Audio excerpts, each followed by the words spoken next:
اجوف کا یہ جو قاعدہ نمبر 4 ہے، اس کو آپ اجوف یائی کا قاعدہ بھی کہہ سکتے ہیں، کیونکہ اس میں عین کلمے کی جگہ پر یا آ رہا ہے. ٹھیک ہے. اب کتاب میں جو قواعد لکھے ہوتے ہیں نا، اس میں لکھا ہوتا ہے کہ جب واو یا تو وہ جو واو یا ہوتا ہے نا، میں نے اس کو دو حصوں میں تقسیم کر دیا تاکہ بات ذرا صحیح سے سمجھ میں آئے کہ واو کے لیے علیحدہ سے اور یا کے لیے علیحدہ سے ایگزامپل میں آپ کے سامنے رکھ رہا ہوں. اچھا، جب یا مفتوح الف سے بدل کر یہاں تک رک جائیں، اتنا سنا آپ نے، یہاں تک رک جائیں.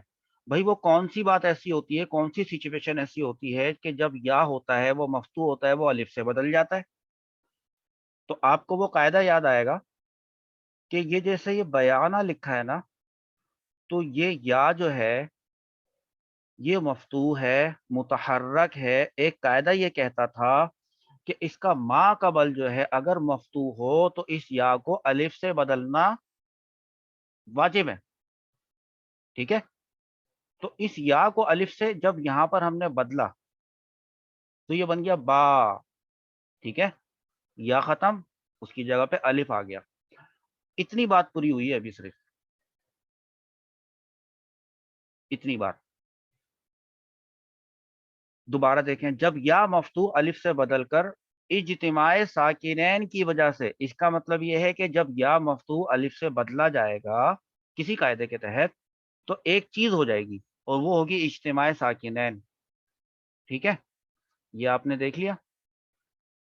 اور اس اجتماع ساکنین کی وجہ سے کچھ ہوگا، وہ یہ تیسری بات ہوگی، اس کو بھی ذہن میں رکھ لیں. تو انہیں تین باتیں ہوئی. جب یا مفتوح الف سے بدل کر اجتماع ساکنین کی وجہ سے، یہ رہا اجتماع ساکنین، حذف ہو جائے. دیکھیں یہاں پر نہیں ہے، حذف ہو گیا. اس سیغے کو دیکھیں، یہ دیکھیں، اس کو حذف کیا ایسے بانا ہو گیا. تو فعل ماضی میں فا کلمے کو کسرہ دینا واجب ہے. یہ فعل ماضی ہی ہے. ٹھیک ہے. تو فعل ماضی ہی کی مثال دی ہے. تو اب یہ جو ہے نا، یہ با، یہ ہے فا کلمہ، اس کو کسرہ دینا واجب ہے. یہاں پہ میں نے اس کو کسرہ دے دیا. یہ دیکھیں، بینا، بانا سے ہو گیا بینا. یہاں پہ بھی دیکھ لیں، یوں کیا بینا، تو اس کی ضرورت نہیں رہی. تو بیانہ سے بنا تھا بانا اور بانا سے بن گیا بینا. یہ تھا صیغہ جمع مؤنث غائب. اچھا بھائی، باقی کے جو صیغے ہوں گے، کیا ان میں یا جو ہے وہ الف سے بدلتا ہے؟ کیا ان میں اجتماع ساکنین ہوتا ہے؟ اور کیا ان میں اجتماع ساکنین کی وجہ سے وہ جو یا ہوتا ہے وہ حذف ہو جاتا ہے؟ وہ دیکھیں گے. اگر یہ باتیں وہاں پر بھی پوری ہو جاتی ہیں تو پھر یہ والا کام ان صیغوں میں بھی کرنا پڑے گا کہ فا کلمے کو کسرہ دینا پڑے گا. اس کو اس انداز میں بھی دیکھیں ذرا. یہ دیکھیں سامنے آپ کو نظر آ رہا ہے بیانہ. بیانہ سے یا کو الف سے بدلا یہاں پر، ایک بات ہو گئی. اس کے بعد الف آ کر چلا گیا. آ کر جو چلا گیا، یعنی آ کر چلا جانا، اس کو کہہ رہے ہیں اجتماع ساکنین کا لفظ استعمال نہیں کر رہا، میں کہہ رہا ہوں آیا الف، اجتماع ساکنین ہوا اور چلا گیا. تو یہ جو آ کر جانے کی وجہ سے جو یہ صورتحال پیدا ہوئی ہے، اس نے ہم پر ایک قاعدہ واجب کر دیا. اس قاعدے کا تعلق فا کلمے سے ہے. حالانکہ ہم بات کر رہے ہیں اجوف کی. اجوف وہ چیز ہوتی ہے، وہ صیغہ جس کے عین کلمے میں واو یا ہوتا ہے، فا کلمے میں نہیں. لیکن وہ اثر انداز ہوتا ہے فا کلمے پر بھی.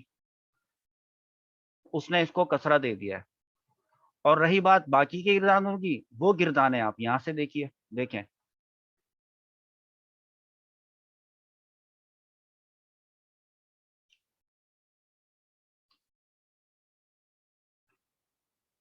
یہ ہے بیا، با یا اور عین، اور یہ ہے باب ضربہ سے. تو یہاں تک تو ٹھیک تھا. پھر جب آپ یہاں پر آئے تو آپ نے بیانا کو کیا بانا. اجتماع ساکنین ہوا، الف ہٹایا. جیسے الف ہٹایا تو یہ بن گیا بانا. بانا سے آپ پہ قاعدہ لاگو ہو گیا کہ اس با کو جو کہ فا کلمے میں ہے، اس کو کسرہ دے دیں. یہ کسرہ دے دیا. بالکل اسی طریقے سے بیعنا ہوگا تو بیعتا، بیعتما، بیعتم، بیعتی، بیعتما، بیعتنا، بیعتو اور بیعنا. کتنا زبردست ہو گیا. اس گردان کو اچھی طریقے سے دیکھیں، کاپی کر لیں اپنے پاس. اب چلتے ہیں اگلے قاعدے کی طرف.